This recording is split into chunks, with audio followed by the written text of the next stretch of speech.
So anything that is said or any sounds that are produced will be recorded, as well as visuals. So if you have your face showing, then that may show up on a recording, depending on whether your screen is the main screen. So if you do ask questions, we cannot guarantee privacy, of course. If you ask questions in the chat and you would prefer them to be anonymous, you can send them to Maria Gutierrez and she can read them out. And we will do our best to keep those as private as possible. And if you do ask questions, again, if you leave out specifics, that can again help keep things more private. And we will have time for questions at the end. So be sure to pop the questions in the chat and Maria will see them and keep them for the end after Dr. Jimenez-Gomez's talk. So the next thing we want to talk about is for our online questionnaires. So when you receive the flyer, there is online questionnaires attached. We have them in English, Spanish, and Korean. And so we're going to put those in the chat for you. If you have not already taken the questionnaire, please do take it now. This helps us to gather data for our funding agency, which is the Alabama Council on Developmental Disabilities, that we applied for a grant with them, and that was, this is how we are paying for our interpreters and making sure that we are able to bring this service to you through October, I believe. If we can show that these are effective, if we can show that people are learning and are benefiting from these presentations, that helps us for our next applications or to prove to ACDD that we are doing what we said we were going to do, and gives us that data. The other thing it helps is for when the federal government is making different allowances for funding, we can show that we are, that supporting the Hispanic community specifically is an important thing to be doing in Alabama. And so that helps them to think about their funding priorities. So all of that helps us in the long run to provide more of these services to you in the future. So if you wouldn't mind just taking that questionnaire, should take you less than 5 minutes, and then we'll take it again at the end. So we do appreciate your participation in that. Thank you so much.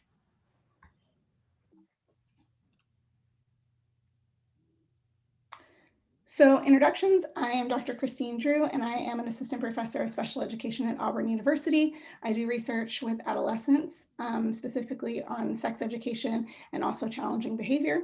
And then Dr. Doris Hill was kind enough to ask me to be part of this project. I'm very grateful for that. And she will introduce herself now.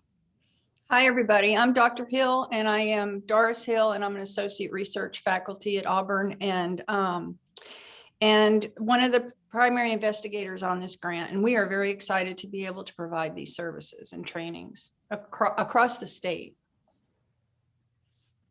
Maria? Hello, everybody. My name is Maria Gutierrez, and I am the family navigator for the regional autism network. And we are on region number 4, and we cover 20 counties. And we are so happy for the professionals and the parents that are here. Thank you. And then we are lucky to have Dr. Corina Jimenez-Gomez here to present.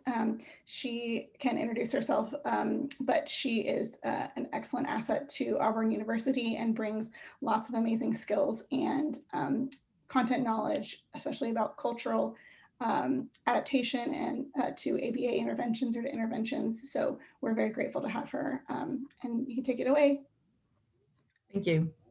Thanks for the invitation. If you see me switching back and forth, is because I have the chat and your faces here and the slides are on this screen. So that's my dividing attention. As Dr. Drew mentioned, I am a faculty here at Auburn University. I am also the director of the Center for Autism Research, Treatment, and Training, in which we provide early intervention services to children with autism and related disabilities. And I'll tell you a little bit more about what we do in just a moment. So let me move on to my next slide. Oops, everything moved, sorry. So I'll be talking about early behavioral intervention because that's what I do clinically in Auburn University.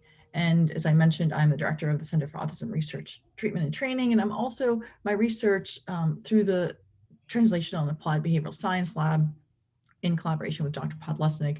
We conduct behavioral research both in kind of more laboratory settings and in clinical settings. And we're focused on a range of different issues. Today, I'll be talking about more of our clinical work and how some of my interests are, how do we develop particular skills in naturalistic settings? How do we use the principles of behavioral science to promote learning in young children with autism? And how do we do this by adapting to different cultures and different needs of different families?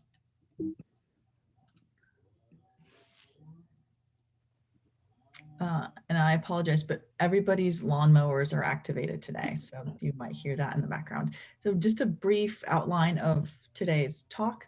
First, I'll talk about what is early behavioral intervention, and then I'll move on to talking about working in naturalistic environments. And by this, I mean, how do we address the needs of individual children in their lived environments, which may differ from child to child. And then finally, I'll talk about the consideration of cultural variables and how do we address the needs of different children in a manner that is consistent with and relevant to their culture. So let me talk first about behavioral interventions. As many of you know, autism spectrum disorders are characterized by a range of different behavioral patterns. One of them is limited social skills, and this might be seen, when I say limited, I mean relative to their equal age peers. So they might display, children with autism might display diminished interest in interacting with other children, diminished eye contact. They might also have difficulty communicating verbally with others around them. And what we might also see is an increase in what is called repetitive and rigid behaviors. So this might be things like lining cars up like shown in this picture, or difficulty adapting to change or transitioning from one activity to another. Now, different children vary along these patterns. So when we talk about autism spectrum disorders, we're not talking about this linear continuum from more autistic to less autistic. We are talking about a combination of a range of different parameters. So these dimensions shown here, like motor skills, the social awareness, ability to communicate verbally or non-verbally, all these things come together and a child may land on any area on this spectrum. So it's not a linear pattern. I should mention that throughout this talk, I will use children with autism. So I'll use the person first, although I acknowledge that there are individuals within the autism community that prefer using the term autistic person. Now, autistic, as many of you know, is pervasive in our society. In 2014, the CDC reported that 1 in 59 children were diagnosed with autism in the United States. And then more recently, these data is an estimate of autism prevalence as of last year from Autism Speaks, and that brings the number to 1 in 54 children. Then we also know that autism is more prevalent in boys than it is in girls. And this could be a range of different things. It could be that it is expressed differently in boys than in girls. So it might go undiagnosed in boys and girls, or it could just be that there is some underlying gender difference. All this to say that autism impacts the lives of many individuals and many individuals within our state. I'm sure that many of us know, either personally or professionally, many children or individuals with autism. Therefore, addressing the needs of individuals with autism should be at the forefront in terms of a preventative measure. And I do this at the very early stage, which is through early intervention. So I'll give you an introduction to what early intervention is. Many of you might already be familiar with it, but I'll just go through it just to make sure we're all on the same page. It is commonly referred to as early intensive behavioral intervention, or EIBI, or ABA therapy. And it stems from work conducted by Lovaas in the 80s, in which the work was very intensive in the sense that children were exposed to very young ages. So this is children, preschool age children were exposed in a very intense manner, that is many hours per week, 40 hours per week. So it's like a full-time job for these kids. It is based on behavioral science. So it is, all the interventions are data-driven and they're all empirically based. What does that mean? That means that every intervention that is implemented has some scientific research backing to its effectiveness. And the intervention was conducted in a very systematic way for all these children. And the outcomes were very positive in terms of increases in skills, like adaptive skills, communication. There were reported increases in IQ as well for these children. This intervention was kind of the impetus for what we do today. And the intervention at that point was conducted in a clinic setting. Now, there have been many other kind of meta-analyses and evaluations of how effective is this behavioral intervention when conducted at such an early age, and do we really need to have children for 40 hours a week receiving this intervention? And the interventions can be conducted in many settings. So although originally it was conducted in a clinic setting, the Lovaas Center, now early behavioral intervention can be delivered in schools and homes in many, many settings. And evaluations of intensity and duration of ABA therapy has been conducted, and overall, although it's effective, the specific impact of duration and intensity is mixed. So that means that at some point there's an asymptote. At some point there's a maximum amount of time and duration that a child will need to reach their maximum abilities. What that is, it kind of depends on the individual, but overall, what some of these more recent evaluations suggest is that we do not need 40 hours a week in order to be able to reach really great outcomes for young children with autism. In fact, in our clinic, we do not use a 40-hour a week. We have children coming in for a maximum of 20 hours. Most of them are around 10 to 12 hours a week. We do this because some children are attending school in the morning. They might be going to preschool or daycare, and then they come to us for a few hours in the afternoon. And we do this for a range of different reasons. I should note that the early Lovaas work was what we consider kind of this holistic approach to early intervention, where every area of development was targeted. So it could be motor skills, language, all of the areas in which a child might show some deficit. Whereas the way we approach it is we focus on social communication mostly. So it's more targeted for the needs of the child. Another thing that is important to note about behavioral interventions is that they're always individualized for the child. So although they're all based on behavioral science, we adapt what we know. We adapt the existing empirical evidence of interventions that have been shown to be effective, and we adapt them to the learning needs of each child. So no plan of care is going to look the same across children, because no two children have exactly the same needs or live in exactly the same type of environment. Another thing to note is that ABA therapy has been considered the gold standard intervention for young children with autism by the US Surgeon General.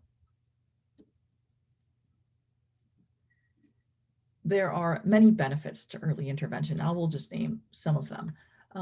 Here on this figure, I'm showing you the educational outcomes after children receive early behavioral intervention across ages. So if a child, the first column is children that receive interventions starting at 2 to 3 years of age, then 3 to 4, 4 to 5, 5 to 6. And then the colors indicate the placement in the school setting. And as you can see, children that start in behavioral intervention earlier, 2 to 3 years of age, mostly will end up placed in less restrictive environment. They will end up in a regular classroom. Whereas the later you start the early intervention, it is more likely that a child will end up placed in a more restrictive environment, a special education classroom with more support. So this, I'm showing you this to highlight how we might be helping children be included in less restrictive environments. And when I talk about restrictive environments, what I'm talking about is how much freedom does a child have to engage with peers without the need for additional support. Now, not all children that start very early will end up in a regular classroom without support, but it's more likely that will happen because the intervention has had more time to impact behavior and outcomes for that child. There are also financial outcomes that come from early intervention. So in this graph, I'm showing you the cost across a lifetime of services for a child across different ages. Again, starting really young, 2 to 3, all the way to 5 to 6. And you can see that there are more direct costs for children that start later in life relative to children that start younger in life. So there could be potential benefits, financial benefits to a family, to society, but also to the individual in terms of what sort of spaces are they allowed to occupy or invited to occupy based on the types of skills they have. And this is probably what drives most of the work that I do research-wise and clinically. So when I talk about doing this early work with children with autism, I am focusing on increasing social communication and decreasing any behaviors that might impede the child's development in their lived environment. Doesn't mean that I will take any behavior that I deem to be inappropriate, because it's not about what I think, it's about what does this do for this individual. So for instance, children with autism may engage in motor stereotypy. So they might flap their hands or rock their bodies. That is not something that I will necessarily try to decrease unless it is interfering significantly with the child's ability to engage in social communication behaviors that will lead to better outcomes. And all of this is, again, through applied behavior analysis. And I have a link here of a blog post that kind of describes what ABA is in more detail. How do we produce behavior change? When we think about behavior, we think about anything that we can observe an individual doing, anything that we can measure, that we can quantify somehow. So you can measure what percentage of time I'm moving my hands as I'm talking to you, how many times I say a particular word. These are things that you can see, that you can all see, and you can all agree that either happened or didn't happen. And my behavior is occurring in an environment. So there are antecedents. There are things that happened before, and then there are things that happened immediately after. So for instance, antecedents are me arriving to this space, me engaging in this behavior. If we were all in person, some consequences would be you nodding to things that I'm saying, or you making a facial expression that leads me to believe that I need to slow down or back up. However, as I mentioned before, your faces are here and I'm here, so I would have to switch back and forth. Anyhow, behaviors occur in an environment, and how the environment changes will have an impact on my behavior. So I may do more of something or less of something based on what happens around me. So if I am speaking and everybody's nodding and smiling, I might speak more. Whereas if everybody starts to frown and look confused, I might change my behavior accordingly. The same thing applies to the behavior of young children with autism. So we change behavior by changing the consequence. We provide more positive things or limit access to positive things based on the behavior that the child is doing, what outcomes we want to accomplish. So I'll give you some examples. This is a classic example for me because I am a parent and my children are not little anymore, but I've lived through this. And if you have interacted with kids, you have. So you go to a store and you're trying to check out of this store. And for some reason, people at the design stores do this to parents. They arrange all these candies right as you're waiting in line because you have to stand there for a long time. And your child starts to cry because they want the Skittles or the whatever it is. And that's a behavior that occurs, and you probably don't want this to happen. So how do you change this? What can you do? And it's all based on what happens after. So if a child learns that when they're next to all this candy, they cry, you give them candy, then that behavior has worked in some way for them to get access to what they want. If you don't want this to continue to happen, then you change the consequence. Maybe you don't give them candy. Maybe you do things a little bit differently. So you can change this behavior by changing something that happens before. So maybe you never take the child to the store, which for many of us, it's not an option. But you can do something on the consequence side, as I alluded to before, right? So you can change the environment somehow, or you can change the consequences somehow. And that is what we do in our clinic. We systematically take behaviors and we shape them into things that can be functional for the child to navigate the world. Now I see that there are questions here, and I might just wait till the end, probably just to make it easier. Yes, Dr. Jimenez, we could wait. I'm just putting them on that, Okay, as they are coming in. thank you. Thank you. Okay, and in our clinic and many people that work with young children with autism focus on a range of different areas. So things that we do, just the way we arrange our clinical sessions, is we work on things like play and interacting with their environment. We work on social interaction with peers, social communication, both with peers and with adults, and daily living skills, washing hands, using the bathroom, just putting on shoes, taking off shoes, those sort of things. So just things that we want the kids to learn to be able to navigate their world. Now, the specific areas that we target and that we work on will depend, as I said before, on the individual. So different children have different needs, but beyond the needs of the child, it's what is important for that family. So different families have different values. I value my children being able to independently get dressed. So that's something that I value. And in my family, I made sure that my children were able to do that at a relatively young age, but they may not be true for all families. So I always make sure that I check in and assess, well, what are the goals that you as a caregiver have for your child?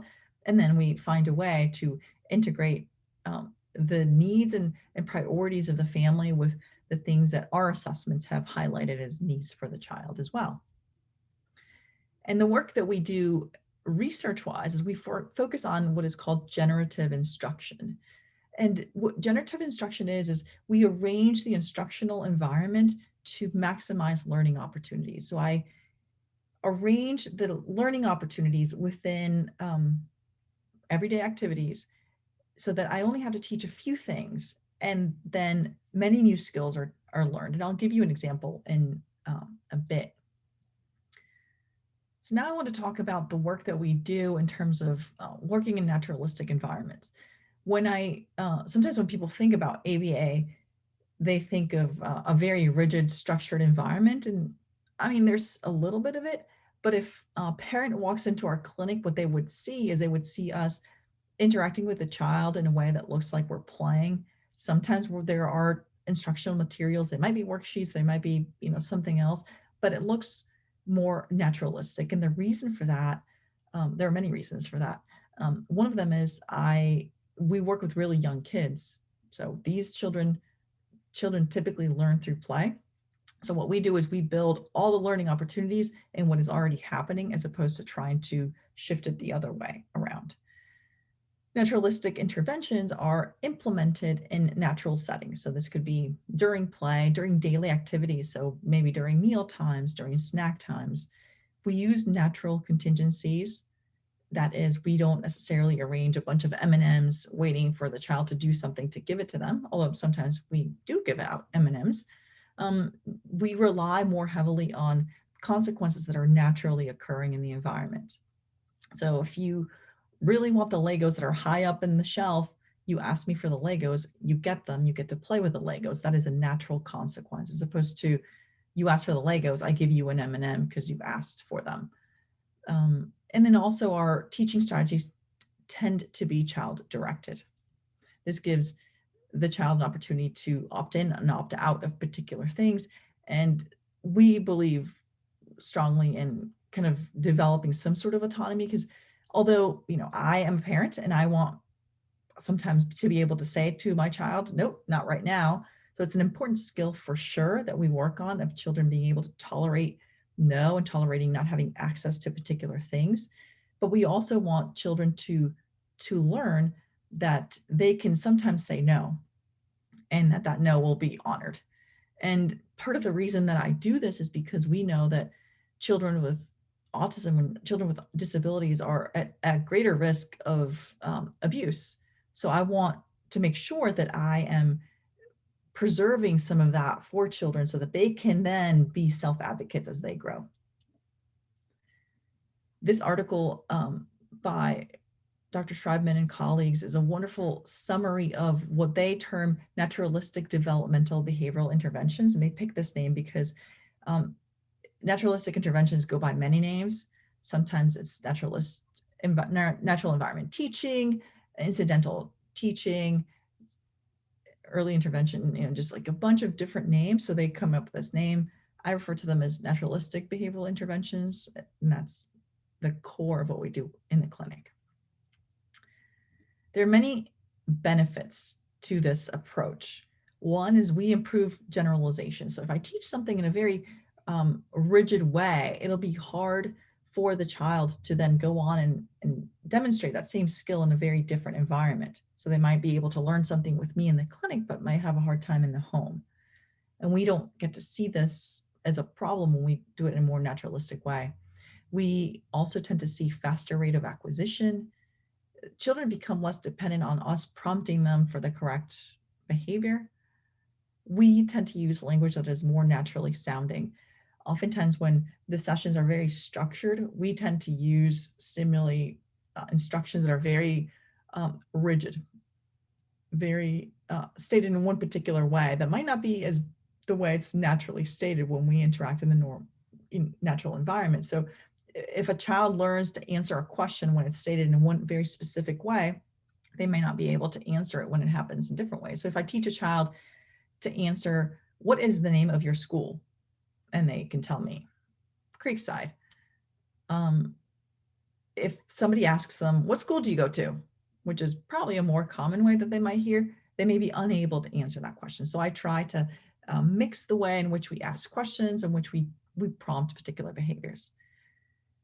It also helps children habituate to complex environments. If we're in an environment in which there's very limited amount of materials present, only one child, it's all very kind of controlled, that might make it very difficult for a child to then transition into a school setting when we can't control noise levels and all these things. Now, this is not to say that this is the best approach for all children, because again, as I said initially, each child is their own individual. So we adapt all of these things for every child so that we have some children who are in a kind of a less complex environment initially, and we fade these things in because it's what works for them. Another wonderful thing about naturalistic behavioral interventions is that it can be implemented by caregivers quite readily. Now, one of the things that I thought about when I started doing some of this work is, well, some of this stuff just seems pretty simple. Do I really have to teach my staff? Do I really have to teach caregivers to do this? I just thought, well, this is probably already in everybody's repertoire, so I don't need to teach it. I just need to kind of provide some guidance to shape it or refine it. So one of the things that I did is I asked caregivers and staff to play. How do you interact with children when it's all, there are no restrictions? What do you typically do? So I would say to caregivers, interact with your child as you typically do at home. Or with staff in our clinic, I would say, just run your session as you normally would, pretend I'm not here. And I expected that during downtime, I would see this, like I would see lots of just fun happening, lots of just unstructured interactions in which the adult is following the lead of the child is exploring the world around them. But I didn't see that. I saw a lot of this, a lot of distance between the adult and the child, the adult tending to sit back and observe what the child was doing, but not really engaging in whatever the child would be doing. And a lot of asking questions. What are you doing? What color is it? How many do you have? Etc. So the interactions were, they seemed more like an interrogation rather than play. Now, this is not how all parents are, just some of them, this is what I saw. Now, this is it's a combination of things. As adults, we tend to interact with each other that way. So if I run into you somewhere, I might say, how are you doing? What's going on? What have you been up to? Or if I see you doing something that I don't know, I'm not sure what you're doing, I might ask you, what are you doing? But that's not how kids interact with each other, particularly children who have limited vocal verbal repertoire. If they cannot communicate verbally, it might be difficult for them to answer all these questions. So that interaction that the caregiver or the staff member wants to initiate by asking questions may not lead to much if the child doesn't have that in their repertoire. So then I thought, okay, well, then we need to teach this. We need to teach people to do this so that we can maximize the interactions between staff and caregivers with children. So I'll show you what I did. We borrowed from PCIT, which is a parent-child interaction therapy, and they have two areas, and this is typically used for children who have challenging behaviors. The first section is the child-directed interaction, and that's what I borrowed from heavily. And basically, it focuses on teaching a parent to follow the lead of the child, to provide lots of praise, to provide attention when the child is engaging in all the things that they want them to do.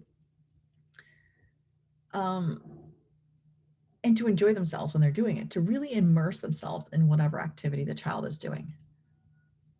Now, this is not to say that I was asking parents to imitate all the things we don't want children to do, right? So if your child is throwing toys, you don't throw toys, but immersing themselves in there to try to embed learning opportunities. So what we looked at whether we could teach parents to engage in some of these things, some of these behaviors online. And what we found, and I'm not going to go through the details of this study, we found that we could teach parents to engage in these parent interactions, these naturalistic interactions, both if we conducted our training in person or if it conducted it online. There was no difference between these groups. The only difference was with the control group, the waitlist control, who did not receive an intervention initially. And the focus was teaching parents to engage in things like describing the world around them, reflecting, that is imitating some of the actions that if a child is crashing a car, then you pick up a car and you start crashing and you start making car sounds. You start to be part of their world, and you are providing learning opportunities, because if I say the car goes vroom, vroom, vroom, then I am now giving this child words of what a car might say. And then staying away from things like asking a bunch of questions. That was one of them. We did the same thing with staff in our clinic, in terms of here we were doing it in person and we were teaching them these specific skills, and our staff were able to rapidly acquire these. And these sessions looked beautiful. They were able to really navigate sessions in a way that was very natural. And then one of the things that we noticed anecdotally is an increase in the language the children were using in the presence of these clinicians. So we know that we can teach this. We can move away from this model to this model of more embedding learning opportunities in everyday activities by teaching these skills. We've also done some work with high-risk infants. We know that children who are siblings of children diagnosed with autism are at a higher risk for autism diagnosis or other DD diagnosis later on. Like a younger sibling of a child with ASD is an 18% chance of being diagnosed themselves. Fraternal twins are 20 to 25%, and identical twins up to 80%. So the percentage of likelihood of being diagnosed gets greater and greater for siblings. So one of the things we were interested in is, can we catch these kids earlier and start delivering services much, much earlier?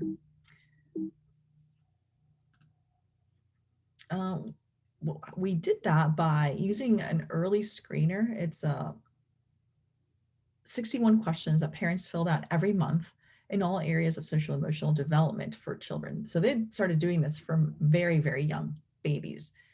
And if we saw any kind of red flags within the poems, we invited them in. So sometimes we would see children at 10 months of age, 12 months of age, 9 months of age, really young still. But there's data that supports being able to identify really early signs of autism at around 9 months of age, mostly linked to socio-emotional development. So we were able to pick those up in the young siblings of some of our clients. And then we coached caregivers to implement some of these same interventions, naturalistic interventions during daily activities, when changing diaper, when feeding, when bathing.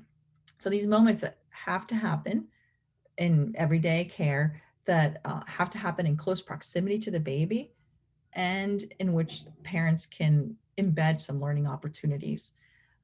We also added things like using Motherese and adding language to the child's environment. We were able to coach caregivers on one skill, and we then observed implementation across a range of untaught skills. So parents learned very quickly to embed these learning opportunities in daily activities. Another example of some work that we've done in terms of embedding learning in natural environment. This is Matt Giuliano, a former student, and he had this great idea of embedding learning opportunities during meal times. And he based it on a study in which they conducted acquisition of new learning using placemats. So we had kids who were doing snack time together in a group setting. We had 5 kids and 1 clinician, who was Matt, and he was teaching them things that were on their placemats during snack time and seeing if that interaction alone was sufficient for them to learn new skills.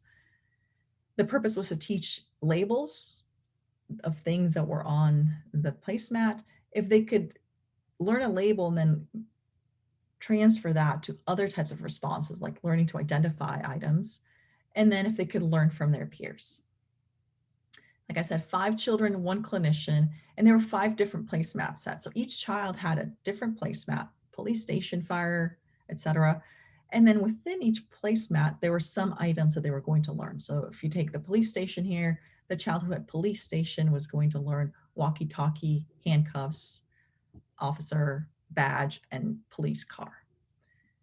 Matt would teach each child their own items, and the other children were just around. They were listening, but they weren't getting any direct teaching of these things. And the beauty of this setup was that we were able to teach each child to label the items on their placemat. They were able to correctly identify them. So if we said, show me where the handcuffs are, they were able to touch or point to the correct one. But they were also able to learn what their peers were being taught. So if my friend was learning about police station and I was learning about fire station, then I was able to learn what he was learning too. So this tells us that we can embed learning in a range of different places within group settings. We trained 5 labels and we got additional labels, listener skills without direct teaching. So we're always trying to find ways to embed learning in a systematic way, but in a way that is also not extremely invasive to what the child is already doing. Now to my last section of considering cultural variables.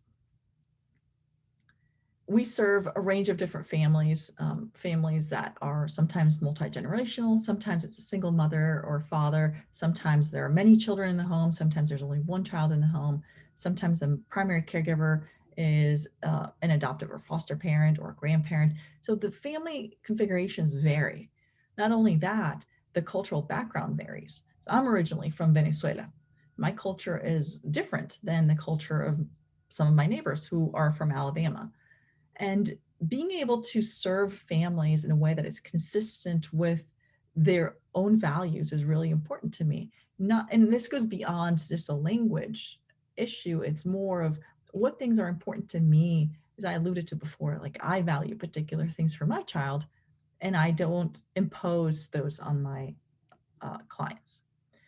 So this is what we refer to as culturally responsive interventions.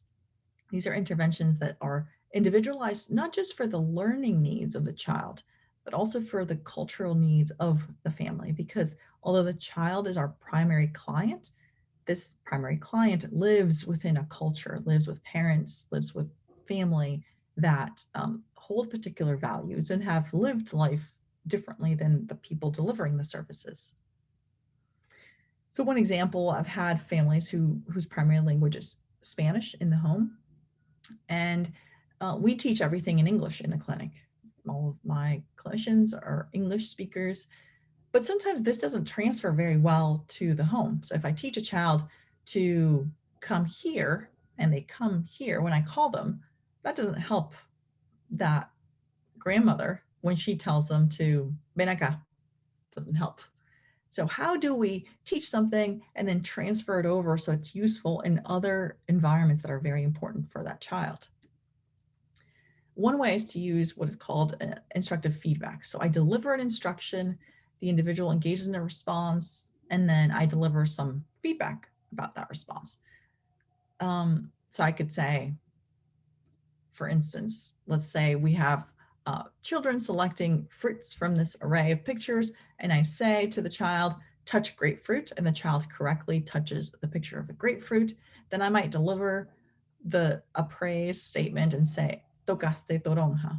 That is, the instructive feedback is delivered in Spanish. So I can give an instruction in English and deliver the feedback in Spanish. And the idea here is, can I then see acquisition of the behavior if I deliver the instruction in Spanish? And the answer to that is we can.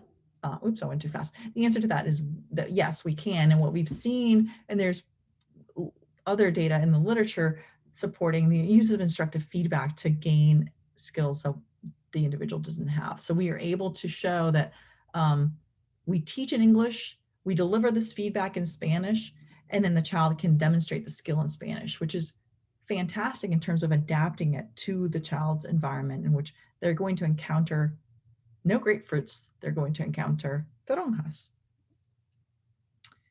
Another way of adapting services to the cultural needs is something we've done throughout this past year and supporting caregivers during the pandemic. This year, needless to say, has been extremely challenging, particularly if you're a parent of a child with special needs. So during this year, we had school and all service providers closed for an indefinite amount of time. In fact, our clinic was closed until January of this year. It presented many new challenges for parents who maybe now had to work from home or didn't have a job or whatever circumstances. There are many increased barriers to getting support and resources. And the needs of each family varied because for some families, as I said before, there are many caregivers available that could pick up the load, or maybe there's only a sole caregiver. So there are different needs during this time, but everybody still needed some service and support. So one of the things that we were able to quickly do was to use an existing manualized training, which is the Ruby training that has been shown through randomized clinical trials that has been very effective in terms of helping parents learn about behavioral interventions. And this has been conducted typically in person, one-on-one. Now, more recent work has shown that this can also be done via telehealth, one-on-one. Given the circumstances, we had to quickly adapt how we were doing this. So what we did is we conducted Zoom sessions in group to deliver the content. So we would meet just like we are here, and we would deliver the core content. And then we would schedule individual consultations with each caregiver in which a clinician would tailor the content of the week to the specific needs of that family. And sometimes that meant completely changing what what we were suggesting because the needs of the families would differ from family to family. And this also allowed us to be able to tweak specific aspects of behavioral interventions based on cultural needs and based on just specific family needs for each client we had. Now here's a bit of a summary of the demographics of the people that we served during this year. All of them were women. Most of them are biological parents, and there was a range of income. Children, mostly male, I guess consistent with what I said before, that it's more prevalent to see ASD in boys than it is in girls. A range of different educational settings, from preschool to regular classrooms to special education classrooms, and varied racial and ethnic backgrounds as well. And I'll show you two of the kind of main findings. One of them is we showed that parents were able to increase their knowledge. So here I'm showing percentage correct responses pre and post. We had all caregivers do a pre-intervention survey. We conducted this intervention across several weeks, and then they conducted the same survey at the end. So we saw an increase in their knowledge, which is exactly what we wanted to see, that we're actually producing some change in what they know about behavioral interventions and what to do about these strategies, how to use these strategies for their own children. And then on the child side, we saw a significant decrease in the severity of ASD symptoms reported by their parents. So the challenging behaviors that may have been reported initially were all significantly lower at the end. This is very promising. And some of the work that we're continuing to do is looking at how can we further shape and tweak this intervention to really capture the needs of families in Alabama. Some of the barriers that we encountered are, things that we've probably could all guess. There are issues with limited internet and device access, and not all families have access to internet and a device they could watch the Zoom, which is a big problem because the way we were delivering this intervention was great for pandemic times because we couldn't be face-to-face, but it also left a lot of people out, because if you don't have access to internet, you automatically cannot be in this space. And that is not a very inclusive approach to delivering interventions. It also left people out when they lacked the time or support to be able to go through this training, read materials, meet with us. So there were some demands placed on the caregiver because they had to be available 1 hour to do the group meeting, then about 20 minutes to do the individual consultation, and then throughout the week, implement particular things, maybe collect data or those sort of things. There were also additional demands during the pandemic for families, and we were competing with that.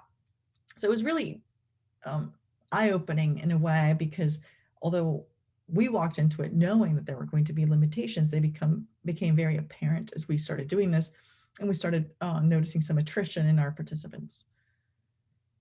We were able to do this work because we had received funds from Tiger Giving Day last year, and we allocated all of those funds to be able to buy the materials and do all the things that we were doing. But there were some barriers that we just could not tackle. So some of the things that I'm thinking about now is, how do we tackle these things? How do we reach those who are most vulnerable? And when I say most vulnerable, I'm referring to individuals who have high needs, but are maybe in more secluded or remote locations where internet access is unreliable or maybe non-existent, or people who do not have access to devices, people who do not have somebody to support them so they can attend this training. What can we do, and how can we arrange the environment to do that?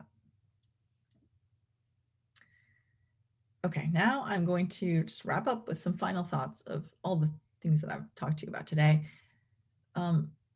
I hope I have shown you that early intervention can have really positive and long-lasting effects. We can change behavior quite rapidly. We can do it in an environment that is inclusive and adaptive. We can do it in a manner that is very naturalistic, in a way that can be implemented by caregivers and trained clinicians.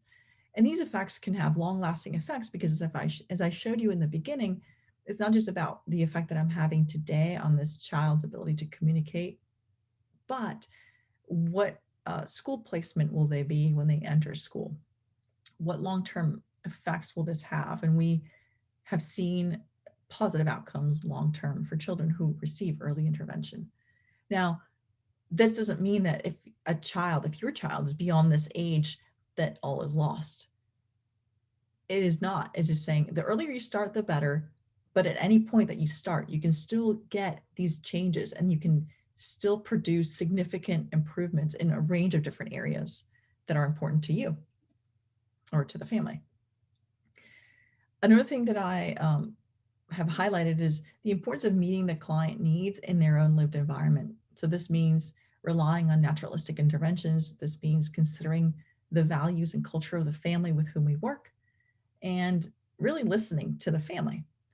And this is something that I really talk to my students about, the importance of, we walk in and we say, okay, this child needs to be able to use the bathroom by themselves. They're 5. They need to do this because they're going to go to kindergarten. That's what I think. But what does the family think? Where are their values? Or this child needs to be able to use a spoon and a fork on their own. Maybe that family doesn't use a spoon and a fork at home when they eat. Maybe the mom likes to feed the child. So we have to get to the bottom of all these things before we make a determination about what the best intervention is. I always involve caregivers. Caregivers are a big part of the work that we do. We do a lot of coaching with caregivers, and we work collaboratively. I believe strongly in working as a team with caregivers and other members of the community that are involved in the child's life. This could be teachers, it could be other clinicians in other fields, a range of different people in the community that if we all work together, we can reach better outcomes for that child. And one thing that this year has taught me for sure is that our interventions can and should be adapted to the needs of the family and the current needs. So we might meet a family when there are 2 parents in the home, but then a year from now, there might be only 1 parent, or maybe 1 parent lost their job, or maybe 1 parent's whatever happened, or a new baby was born. So the family dynamics will change over time, and we need to be able to adapt those to the current needs. The pandemic forced us to do this quite rapidly, and this is just something that we should all be doing all the time. And that is the end. I thank you all very much for attending, and thank you for the invitation to be here today. If you have any questions, feel free to reach out to me by email. And now I will read the questions. Thank you, Dr. Jimenez. We have quite a few questions in the chat box. Okay, I'm going to stop sharing my screen so I can, okay. Okay, let me go all the way up. Can a child with a genetic condition and possibly intellectual deficit benefit from this kind of intervention? She has meltdowns with transitions. Child is 3. Yes. The degree to which a child will benefit, as I said, it's all individualized. So I can't say without seeing somebody or interacting with somebody, but yes, meltdowns are very common with transitions. Like I said before, difficulty adjusting to change and being able to adapt to unexpected environmental events is very common. And that is something we work on for sure. So is this kind of intervention only works for school-age children or preteens, ages 15 plus? I focus today on early behavioral interventions, but behavioral interventions can be applied through the lifetime. My focus is with really young kids, but the same behavioral principles are used for school-age children, adolescents, young adults, etc. So it doesn't just, the details vary, but the underlying behavioral principles upon which they all rest are the same. Can a pediatrician recommend this intervention? Is it covered in Alabama if you have all kids insurance?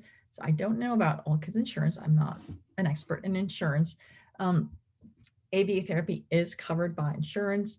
The details depend on the insurance carrier.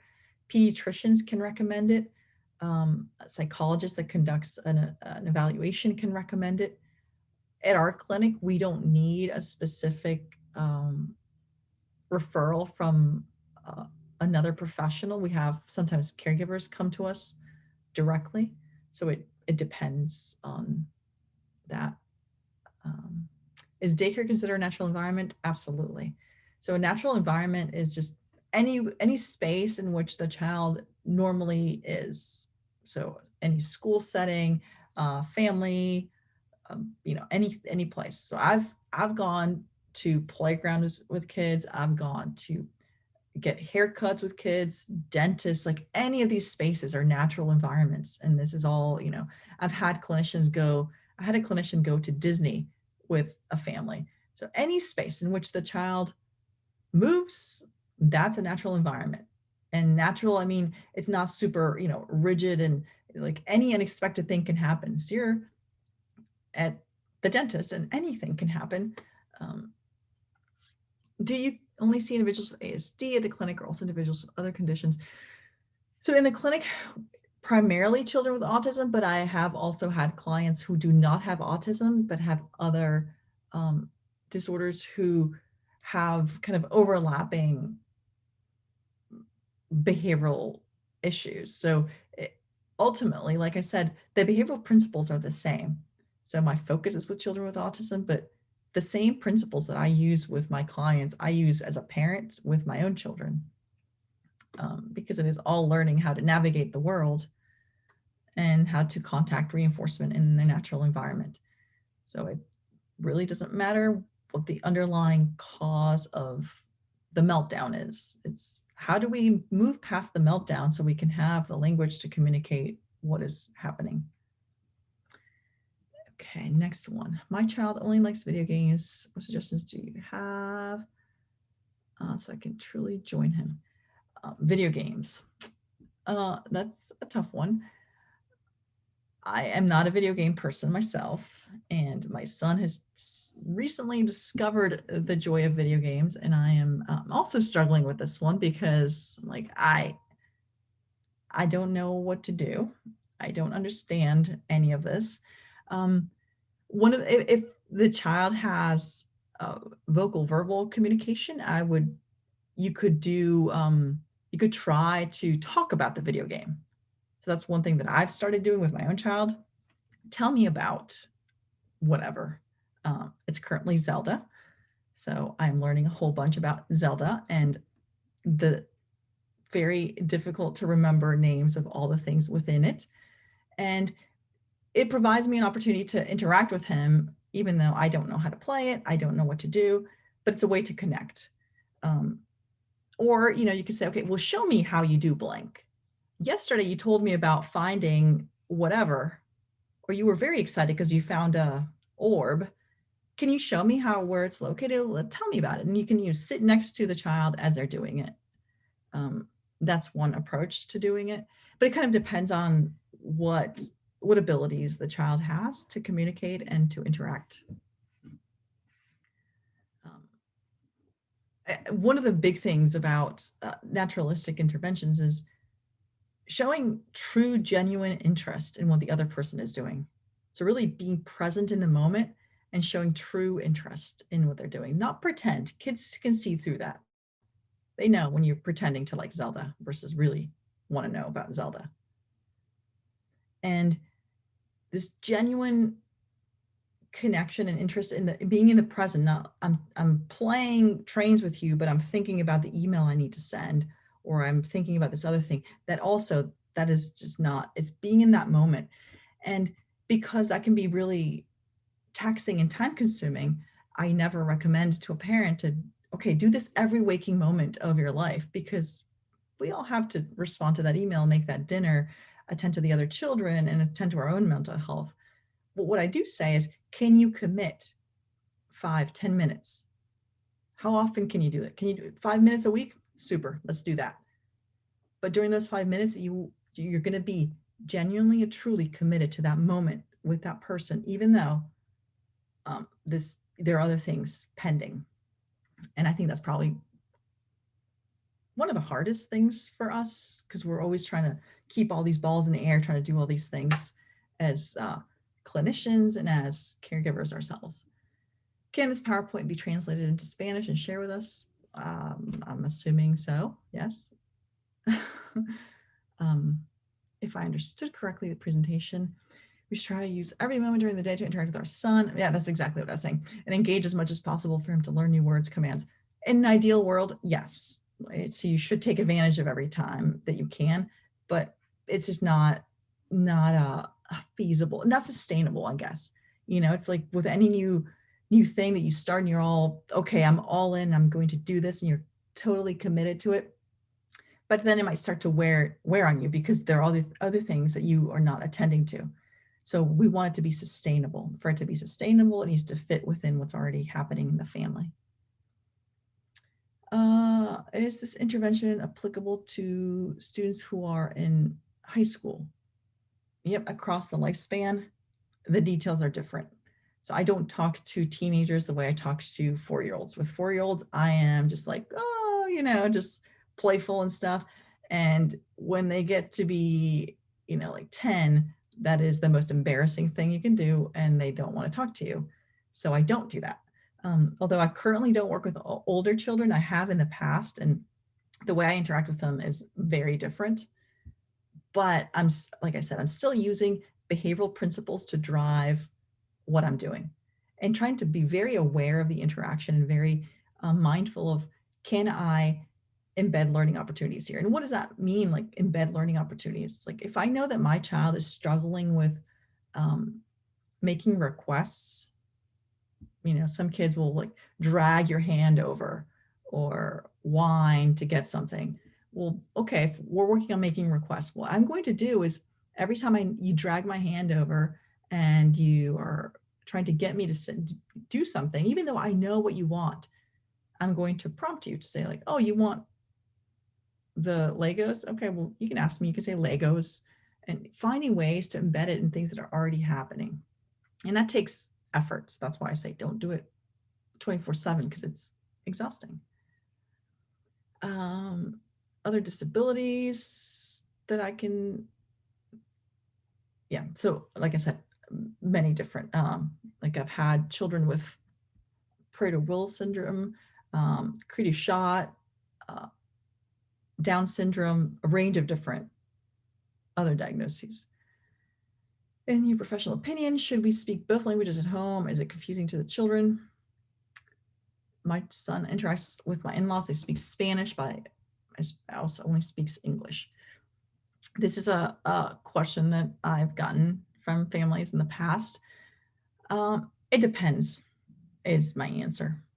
What that means is I don't know the abilities of your child to be able to communicate in either language, so it kind of depends. For some children, it's fine and they can learn readily.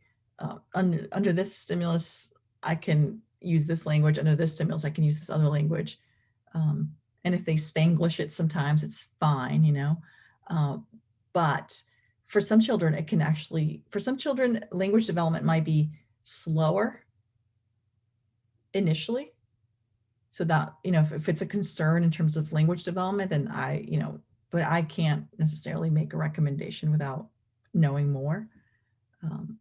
It kind of depends. I've had clients who in the family, everybody speaks Spanish and they continue to speak Spanish, and then they're in school and it's English all the time. So there are all these, two things happening, and children can readily discriminate what is what. I had a client one time who heard me speaking in Spanish to his mom. So it was like from that day forward, he would say stuff to me in Spanish he hadn't before. But it's like he quickly learned, like, okay, so you're making these sounds with my mom that makes these sounds. So I'm going to say things to you in Spanish. And it was wonderful.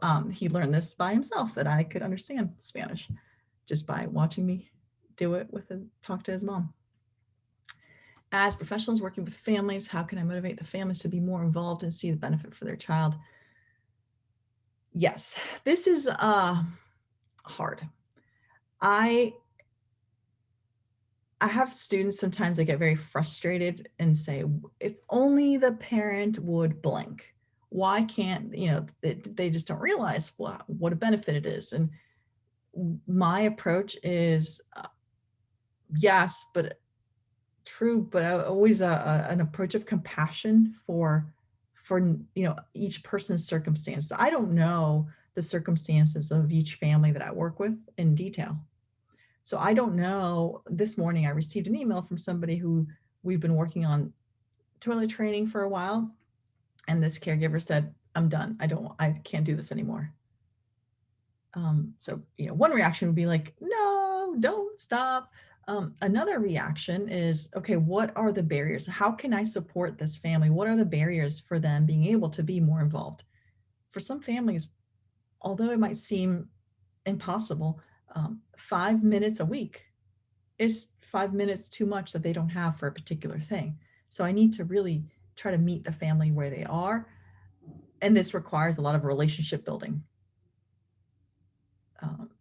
in determining what are the barriers, and is there anything that we can do together to decrease those barriers so that I can provide support for you to move forward with my suggestions. Do I do professional training outside Auburn?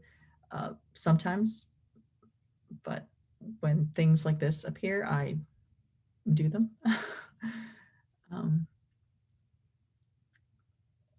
De nada, Marcela. And I think that's it. And thank you so much, Dr. Jimenez-Gomez. We appreciate you and your time. I do want to make a quick announcement that we have put the links for the survey again in the chat, if people can take that for us. And then at the very end, there are SurveyMonkey surveys, and those are for ACDD specifically, so our funding agency. So if everyone can give them feedback on how we are doing, that helps us to provide more content like this, and helps to, again, fund interpreters and to fund translation services for documents. And so if you give them that feedback, that again helps us to potentially get funding in the future, and to let the federal government know that interpreters and translation is really important, and the content that we're teaching is really important. So if you can click on the SurveyMonkey links, they're available in English, Spanish, and Korean. Those are really helpful for us and for the organization, and allows us to bring these amazing speakers to you.